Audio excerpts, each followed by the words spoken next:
How to fix NordLayer not connecting/working. In this guide, you will learn how to troubleshoot connection issues on various devices.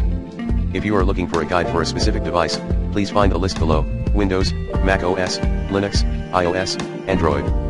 Usually, this particular problem can be resolved in a few steps. However, since all of our work or home networks are very different from each other, some of them may have specific restrictions that may block the VPN connection. Possible solutions to try: test different networks, change the connection protocol, disable possibly interfering apps, update the NordLayer application. Test different networks. First of all, check if you can connect your device to the VPN on other networks. Wi-Fi, Ethernet, if possible, and mobile hotspots. Try all possible options. If you cannot connect to only one of these, the connection is possibly blocked by something. In this case, make sure to check if the IPv6 protocol is not enabled on your network, as it may cause various connection issues. Keep in mind that parental controls or firewalls can also cause these issues. If you could not connect to your VPN on any of these networks, a change of connection protocols is the next step. Change the connection protocol. Go to the NordLayer application, click on Settings, then VPN Protocol.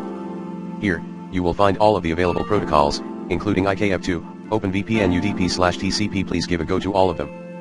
Disable possibly interfering apps. Your antivirus program or a different VPN application is another thing that can interfere with the VPN connection and typically refuses to let it through. Make sure that your antivirus is disabled and any other VPN application that you have installed is removed. Since our application modifies your connection settings by a tiny bit, it can be considered a threat to your device by most antivirus software, therefore blocking the attempt to connect to the VPN server. Update the NordLayer application.